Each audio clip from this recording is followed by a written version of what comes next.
Yesterday, I watched in horror and disbelief as armed goons attack former DP Rigathi Gachagua while attending a funeral service in Limuru.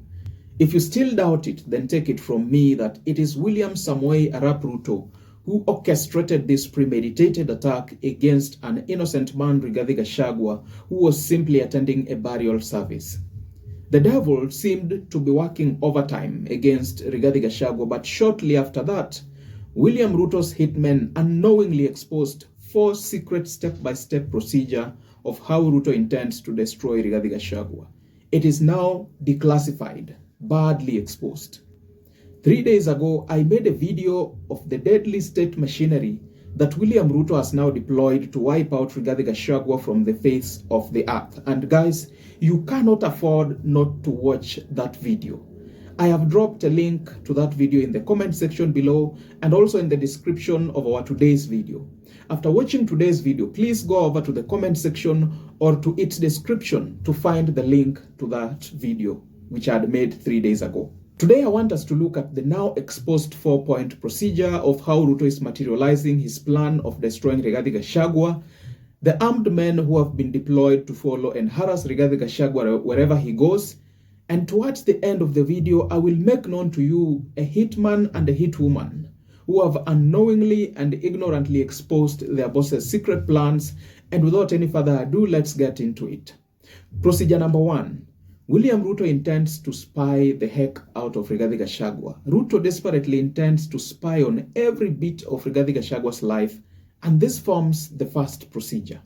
Remember, it is by spying the heck out of Rigathi Gachagua that William Ruto was able to know that Rigathi was to attend that funeral service that occurred in Limuru. Rigathi's mobile phone is now being tapped by the National Intelligence Service. The mobile phones of his close aides and assistants are also being listened into by President William Ruto's men. I can tell you without fear of contradiction that even the likes of Gathoni wa Mushomba, Senator Karungo wa Dangwa, and all other allies of the former DP are now under complete surveillance by the state. Their mobile phones have been tapped by the National Intelligence Service, their lives are closely monitored, and should they have any closed-door meeting with Rigathi Gachagua, then you can be sure that NIS will be listening. From the comfort of State House, William Ruto will want to know even the size and color of Rigathi Gachagua's bedroom pillow, the size of ugali he takes, if at all he takes ugali, and even the kind of toilet paper he uses, and any other petty information regarding Rigathi Gachagua's personal life. Rigathi Gachagua should now be careful and remain vigilant. He should maintain the highest standards of operational security so that he can evade William Ruto's ugly spycraft. Otherwise, his entire life will be available for President Ruto's examination. Procedure number 2.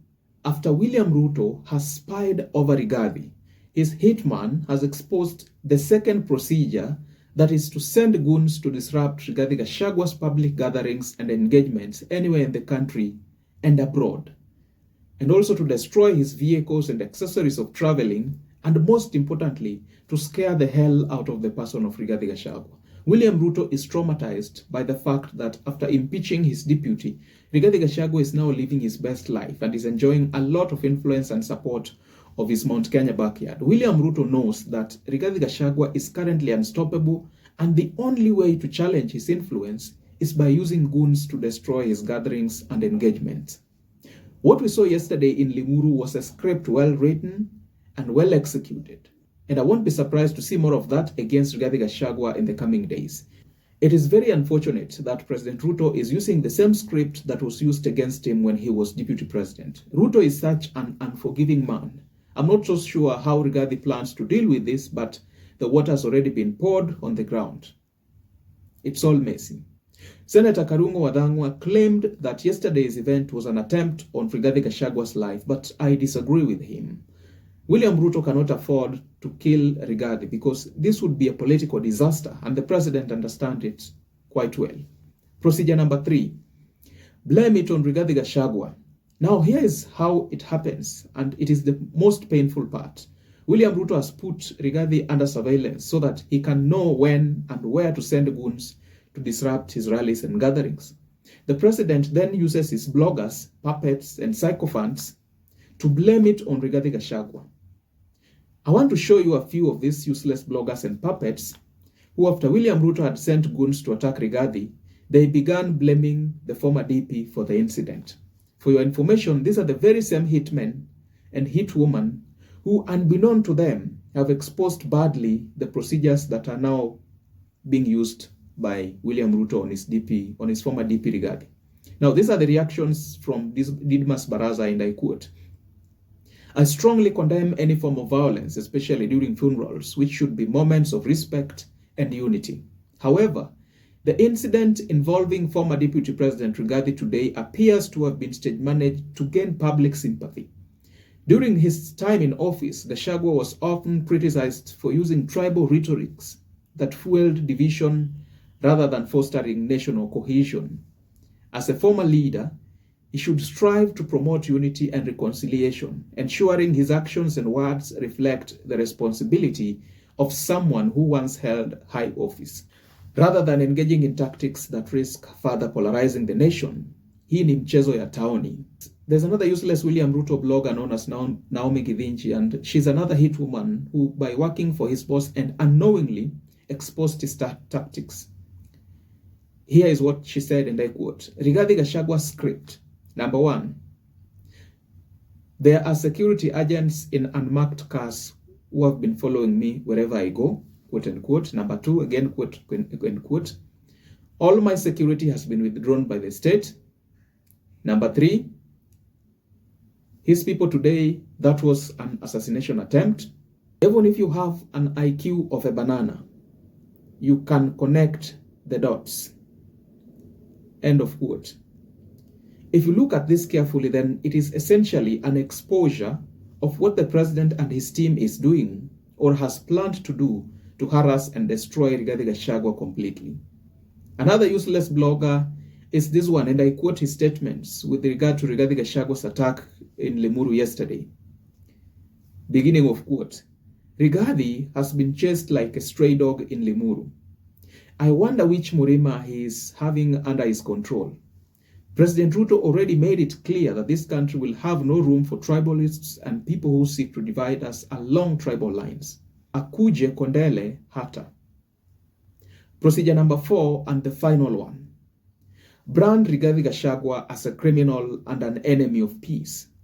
The useless argument behind this is that if the former DP can stage manage his own attack, then he is essentially an enemy of peace and an agent of chaos and mayhem. And this will be the final step towards Rigathi Gachagua's complete character assassination. Now, as you've noticed, there is not anything much that is new about this entire procedure. These are the very same methods that have been used by sitting presidents to intimidate their rivals for as long as this country has existed. In summary, the president intends to spy the heck out of Rigathi Gachagua.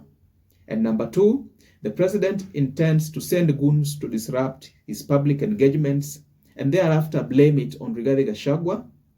And finally, the president intends to brand Rigathi Gachagua as a criminal and as an enemy of peace and as a sponsor of chaos and mayhem.